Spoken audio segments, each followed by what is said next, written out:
নমস্কাৰ মই বিকাশ আপোনালোকে চাই আছে দৃষ্টিকোণ আৰু আজি আমি আহিছো এটা নতুন ভিডিঅ'ৰ সৈতে আজি আমি কিছু মনোৰঞ্জন ধৰ্মী কথা পাতিম প্ৰায় আমি বিভিন্ন ধৰণৰ কথা আলোচনা কৰো আজি মই ভাবিছো অলপ মনোৰঞ্জন ধৰ্মী কথাই পতা যাওক যেহেতু আপোনালোকে জানে যে কাইলৈ অৰ্থাৎ জুনৰ 27 তাৰিখে এখন অসমীয়া মনোৰঞ্জন ধৰ্মী একশন থ্ৰিলাৰ ৰিলিজ হ'ব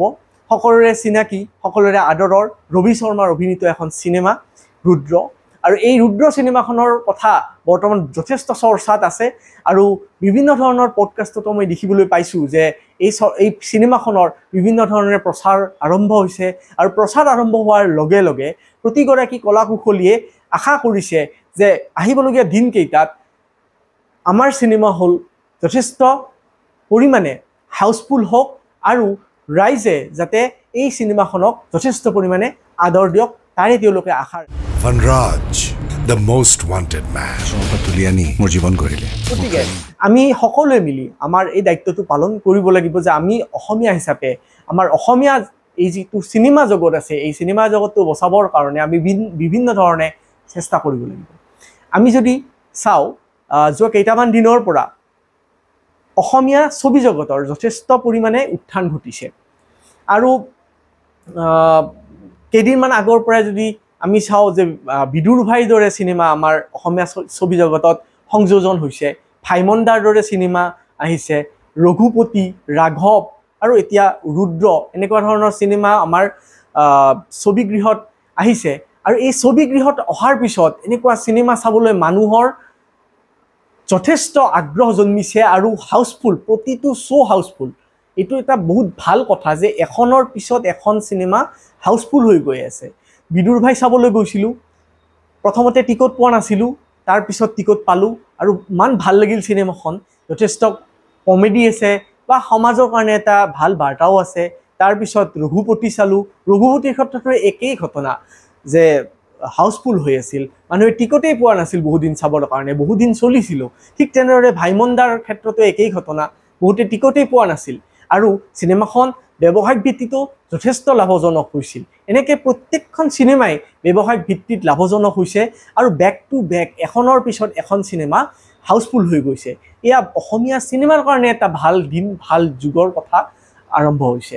আৰু বৰ্তমান যদি চাও যে জুনৰ 27 তাৰিখ অৰ্থাৎ কাইলৈ যিখন সিনেমা ৰিলিজ হ'বলৈ গৈ আছে ৰুদ্ৰ এই সিনেমাখনো যথেষ্ট জনপ্ৰিয় হ'বলৈ ৰূপক গগৈৰ পৰিচালনাত আহি আছে আমাৰ মাজত এখন একশন থ্ৰিলাৰ ৰুদ্ৰ আৰু এই ৰুদ্ৰত অভিনয় কৰিছে আদিল হুছেইন ৰবি শৰ্মা জয় কাশ্যপকে ধৰি কেইবাগৰাকীও অভিনেত্ৰীয়ে আৰু এই সিনেমাখন আচলতে এখন মনোৰঞ্জন ধৰ্মী সিনেমা লগতে এটা ভাল ব্যতিক্ৰমী কাহিনী হয়তো লৈ আহিব বুলি আমাৰ আশা আছে ইতিমধ্যে প্ৰিমিয়াৰ শ্ব'সমূহত বা বিভিন্ন পডকাষ্টত বিভিন্ন কলাকুশলীয়ে বিভিন্ন ধৰণৰ মন্তব্য আগবঢ়াইছে বিশেষকৈ ৰবি শৰ্মা ডাঙৰীয়াই বিভিন্ন ধৰণৰ কথা উল্লেখ কৰিছে এই সিনেমাখনক লৈ যে এখন ভাল সিনেমা আমাৰ অসমীয়া ৰাইজে চাবলৈ পাব বুলি তেওঁ উল্লেখ কৰিছে আৰু এই কথাখিনি চোৱাৰ পিছত আমি এটা কথা উল্লেখ কৰিব লাগিব যে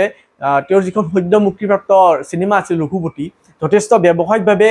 লাভজনক এখন সিনেমা আছিল আৰু ৰবি শৰ্মা ডাঙৰীয়া এটা খুব গুৰুত্বপূৰ্ণ কথা উনুকিয়াই দিছে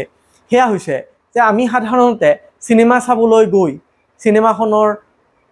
ফটো উঠাও বা সিনেমাখনৰ ক্লিপসমূহ ভিডিঅ' আকাৰে লৈ আহি ঘৰত বহি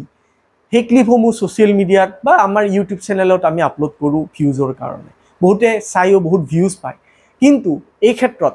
আমাৰ কিছু ক'বলগীয়া আছে বা ৰবি শৰ্মা ডাঙৰীয়াও কিছু কথা কৈছে যে যদি তেনেকে আপোনালোকে বিভিন্ন ধৰণৰ ভাল লগা ক্লিপসমূহ ভাল লগা গানৰ ক্লিপসমূহ বিভিন্ন ডায়লগৰ ক্লিপসমূহ যদি ছ'চিয়েল মিডিয়াত ফেচবুক বা ইউটিউবত আপোনালোকে এৰি দিয়ে তেতিয়াহ'লে অসমীয়া চিনেমা জগতখনৰ যথেষ্ট ক্ষতি সাধন বিদুৰ ভাই ভাইমন্দা আদিৰ দৰে চিনেমাসমূহতো প্ৰযোজকসকলে আইনৰ কাষ চাপিবলগীয়া হৈছিল কাৰণ তেওঁলোকে আহ্বান জনাইছিল যে আপোনালোকে ক্লিপসমূহ ছ'চিয়েল মিডিয়াত এৰি নিদিব কিন্তু ছ'চিয়েল মিডিয়াত যেতিয়া ক্লিপসমূহ বাৰম্বাৰ কোৱাৰ পিছতো এৰি দিয়া হৈছিল তেতিয়া তেওঁলোক উপায়ন্তৰ হৈ থানাত আহিছিল এজাহাৰ দিছিল গতিকে এনেকুৱা এটা পৰিস্থিতিৰ সৃষ্টি হ'ব দিব নালাগে যেটো এইখন আমাৰ অসমৰে চিনেমা হল অসমৰে চিনেমা গতিকে অসমৰ যেটো চিনেমা আৰু অসমৰ চিনেমা জগতখনৰ যেটো এটা ভাল সময় আহি আছে গতিকে আমি সৰু সৰু ক্লিপ কিছুমান মানুহৰ মাজত এৰি দি মানুহৰ মনত যিটো কৌতূহল থাকে অমুক চিনেমাখনত কি আছে চাব লাগিব বুলি, সেই চিনেমাৰ সেই যিটো কাহিনীৰ কৌতূহল, ডাইলগৰ যিটো কৌতূহল আছে, সেই কৌতূহলটো আমি মাৰি পেলাব নালাগে। বহুত ক্ষেত্ৰত সেই সৰু সৰু ক্লিপসমূহ চাই আমি সেই কৌতূহলসমূহ মাৰি পেলাওঁ। আমি বহুত ক্ষেত্ৰত দেখা পাইছোঁ যে ভাইমন দাৰ চিনেমাখনত যদি আমি এটা উদাহৰণ লওঁ, যে জুবিন গাৰ্গৰ যিটো কেৰেক্টাৰৰ যিটো সৰু সৰু ক্লিপ আছিল, সেই ক্লিপসমূহ ভাইৰেল হৈছিল ছ'চিয়েল মিডিয়াত, ফেচবুক বা ইউটিউবত ভাইৰেল হৈছিল। গতিকে তাৰপিছত উপায়ন্তৰ হৈ প্ৰযোজকসকলে বিভিন্ন ধৰণৰ এজাহাৰ দিছিল বা আহ্বানো কৰিছিল যে আপোনালোকে এই ক্লিপসমূহ আঁতৰাই দিয়ক, কাৰণ এইবোৰে অসমীয়া ছবি জগতখনক যথেষ্ট ক্ষতি কৰিব বা ভাইমন দাকো যথেষ্ট ক্ষতি কৰিব। যদিও ভাইমন দা চিনেমাখন লাভজনকভাৱে ব্যৱসায় কৰিছে, কিন্তু এই ক্লিপসমূহে এই চিনেমাখনকো নিশ্চয়কৈ ক্ষতি কৰিছে। এটা সময় আছিল যেতিয়া চিনেমা জগতখন পাইৰেচিৰ এটা ডাঙৰ জালত ফচিছিল আৰু ভাল ভাল চিনেমাসমূহ মানুহে পাইৰেচিৰ ফলত চিনেমা হললৈ চাবলৈ যোৱা হৈছিল, যাৰ ফলত আমি চিনেমা জগতৰ পৰা বহুতখিনি কথাই জানিবলগীয়া আছে, বহুতখিনি কথাই শিকিবলগীয়া আছে, যে চিনেমা জগতত চিনেমা এখনৰ উত্থান যেনেকৈ হয়, চিনেমাৰ জগতখনৰ পতনো ঠিক তেনেকেই হৈছিল। আৰু মুনীন বৰুৱাদেৱৰ দৰে প্ৰযোজকসকলে বিভিন্ন সংগ্ৰাম কৰি সেই চিনেমা জগতখনত অসমীয়া চিনেমাক সংযোজন কৰিছিল আৰু মানুহৰ মাজত সেই চিনেমাৰ যথেষ্ট আগ্ৰহ সৃষ্টি কৰিছিল। সেই সময়তে আমি দেখিছিলোঁ যে যতীন বৰা, জুবিন গাৰ্গ বা ৰবি শৰ্মাৰ জুতিয়ে মানুহক যথেষ্ট আকৰ্ষিত কৰিছিল। আৰু সেই সময়ৰ পৰাই যথেষ্ট জনপ্ৰিয় ৰবি শৰ্মা ডাঙৰীয়াৰ বিভিন্ন ধৰণৰ চিনেমা আজিলৈকে ৰিলিজ কৰিলে, আৰু সেই চিনেমাসমূহ আমি অধিক আগ্ৰহেৰে চাইছোঁ। আৰু আহিবলগীয়া যিখন ৰুদ্ৰ নামৰ একশ্যন থ্ৰিলাৰ আছে, সেই চিনেমাখনকো আমি নিশ্চয়কৈ চাম। তেখেতৰ প্ৰতিটো কথাই আমাৰ ভাল লাগে, তেখেতে খুব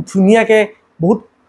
ধুনীয়াকৈ কথাবিলাক কয় আৰু ডাইলগ ডেলিভাৰীবিলাক খুব ধুনীয়া। লগতে আমাৰ অসমৰ আন এগৰাকী সুসন্তান আদিল হুছেইনো সেই চিনেমাখনত থকা দেখি যথেষ্ট ভাল লাগিছে, কাৰণ তেখেতৰ যিবিলাক ডাইলগ ডেলিভাৰী বা যিখিনি এক্সপ্ৰেশ্যন যথেষ্ট চাবলগীয়া। আৰু এই চিনেমাখন হয়তো এটা ব্যতিক্ৰমী কাহিনীৰ সৈতে তেওঁলোকে লৈ আহিব, আৰু তেওঁলোকে ইতিমধ্যে এই কথাটো সদৰি কৰিছে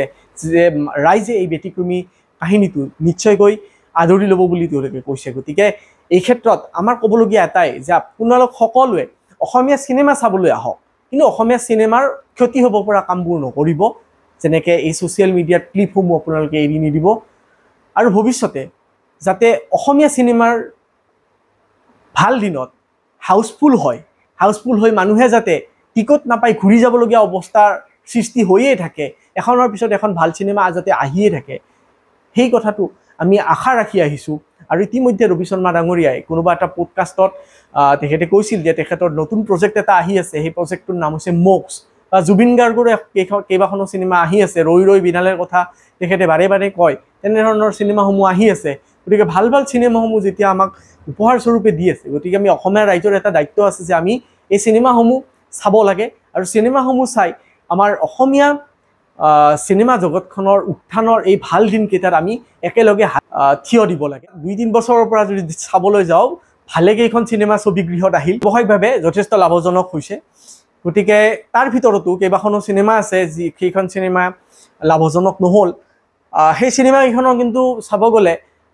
বিষয়বস্তু বৰ ভাল আছিল। কেইবাখনো চিনেমা চালোঁ। ৰিচেণ্টলি হিমাংশু প্ৰসাদ দাসৰ এখন চিনেমা চাইছিলোঁ, জয় হনুমান। তাৰ বিষয়বস্তু যথেষ্ট ভাল আছিল, সমাজৰ লগত জড়িত এটা বিষয়বস্তু তেওঁ প্ৰস্তুত কৰিছিল, কিন্তু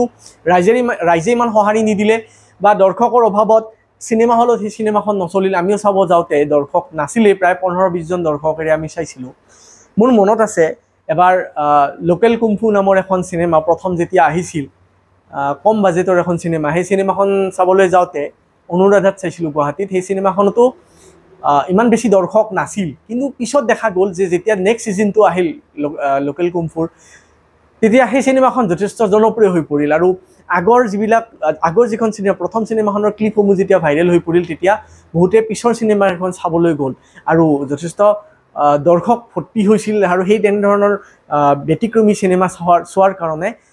আগ্ৰহী হৈছিল। গতিকে বহুত ভাল ভাল চিনেমা আহিল, বহুত ভাল ভাল চিনেমা গ'ল, কিন্তু তাৰে মাজতে কেইবাখনো চিনেমা ব্যৱসায়িকভাৱে লাভজনক হ'ল। আৰু সেই ক্ষেত্ৰত হাউচফুল হোৱা চিনেমাকেইখনৰ যদি নাম ল'বলৈ যাওঁ, ৰিচেণ্টলি বিদুৰ ভাই কেইবাদিনো হাউচফুল, ভাইমন দা কেইবাদিনো হাউচফুল হ'ল, ৰঘুপতি কেইবাদিনো হাউচফুল হ'ল। এতিয়া হয়তো ৰুদ্ৰ আপকামিং প্ৰজেক্ট হিচাপে যথেষ্ট সফল হ'ব বুলি আমি আশা ৰাখিছোঁ আৰু হাউচফুল হ'ব। আৰু ৰাইজৰ যিটো আদৰ অসমীয়া চিনেমাৰ প্ৰতি, এই আদৰ সদায় বৰ্তি থাকক আৰু অসমীয়া চিনেমাৰ যিটো আদৰ, এই আদৰ আগৰ দৰে জীয়াই থাকক। আগৰ দিনসমূহত দেখিছিলোঁ যে যথেষ্ট প্ৰযুক্তিবিদ্যা নাছিল যদিও ভাল ভাল চিনেমাসমূহ সেই সময়তো প্ৰস্তুত হৈছিল, বিশেষকৈ হিয়া দিয়া নিয়া, দাগ আদি চিনেমাসমূহ প্ৰস্তুত হৈছিল। আৰু সেই চিনেমাসমূহ চাবলৈও চিনেমা হলত আমাৰ গাঁও অঞ্চলৰ মানুহবিলাক আহিছিল, বিভিন্ন অঞ্চলৰ মানুহে আহি ভিৰ কৰিছিল, চিনেমাৰ টিকট নাপাই ঘূৰি গৈছিল, হাউচফুল আছিল। আৰু সেই একেই দিন আজিও ঘূৰি এই সময়ত সেই আগৰ দিনসমূহ ৰোমন্থন কৰিছোঁ। আমি বিশেষকৈ 90 দশকৰ যিখিনি ল'ৰা ছোৱালী আছোঁ, সেই ল'ৰা ছোৱালীসকলে 90 দশকৰ যিখিনি চিনেমাৰ আমি ক্ৰেজ দেখিবলৈ পাইছিলোঁ মানুহৰ মাজত, সেই ক্ৰেজখিনি আজিৰ দিনতো আমি সেই ক্ৰেজ দেখিবলৈ পাইছোঁ। এটা কথা হয় যে এটা কথা লক্ষ্য কৰিছোঁ যে মানুহে বিভিন্ন সময়ত ব্যস্ত হৈ থাকে, কিন্তু ব্যতিক্ৰমী চিন্তাধাৰাৰে যিখিনি চিনেমা বৰ্তমান আহিছে, সেই চিনেমাখিনি কিন্তু যথেষ্ট ভাল ব্যৱসায় ভিত্তিত লাভজনক হৈছে। বিশেষকৈ যদি অলপ কেইদিনমান আগতে ৰিলিজ হোৱা ভাইমন দাৰ কথা কওঁ, ভাইমন দাৰ চিনেমাখনত মুনীন বৰুৱাদেৱৰ বায়'পিক দেখুওৱা হৈছিল আৰু সেই চিনেমাখনত এটা ভাল পৰ্ট্ৰেইট দেখুওৱা হৈছিল তেওঁৰ জীৱনটোৰ। আৰু তেওঁৰ লগত জড়িত বিভিন্ন কেৰেক্টাৰসমূহ ধুনীয়াকৈ পৰ্ট্ৰেইট কৰিছিল আৰু সেই অভিনয় চাই মানুহ যথেষ্ট আকৰ্ষিত হৈছিল। হয়তো সেই আগৰ দিনলৈকে বা 90 দশকৰ যিখিনি সোণালী যুগ আছিল অসমীয়া ছবি জগতৰ, সেই সোণালী জগতলৈ আমাৰ মনটো ঘূৰি গৈছিল। আৰু তেনেকুৱা চিনেমা যাতে ভৱিষ্যতে আৰু বনাওক, আমি আৰু চাবলৈ যাম। গতিকে এই যিখন আপকামিং যিখন চিনেমা আছে ৰুদ্ৰ, এই ৰুদ্ৰ চিনেমাখনৰ যাতে ভৱিষ্যতে হাউচফুল হয়, সেই গোটেই প্ৰজেক্টটো যাতে তেওঁলোকৰ সফল হয়, আমি আশা ৰাখিছোঁ। আৰু ৰুদ্ৰ চিনেমাৰ লগত জড়িত প্ৰতিগৰাকী কলা কৌশলীক আমি আমাৰ ফালৰ পৰা শুভেচ্ছা জ্ঞাপন কৰিলোঁ। চিনেমা জগতৰ এই সময়ছোৱাত আপোনালোক সকলোৱে আহি এই চিনেমাৰ সোণালী যাত্ৰাত হাত উজান দিব বুলি আমি আশা ৰাখিছোঁ। আৰু এই চিনেমাখন লগতে ইয়াৰ পিছৰ প্ৰজেক্টসমূহতো যাতে আমি সকলোৱে বিভিন্ন ধৰণৰ কথা বতৰা, সমালোচনা আদি কৰিব পাৰোঁ, তাৰে আশা ৰাখিছোঁ। ধন্যবাদ।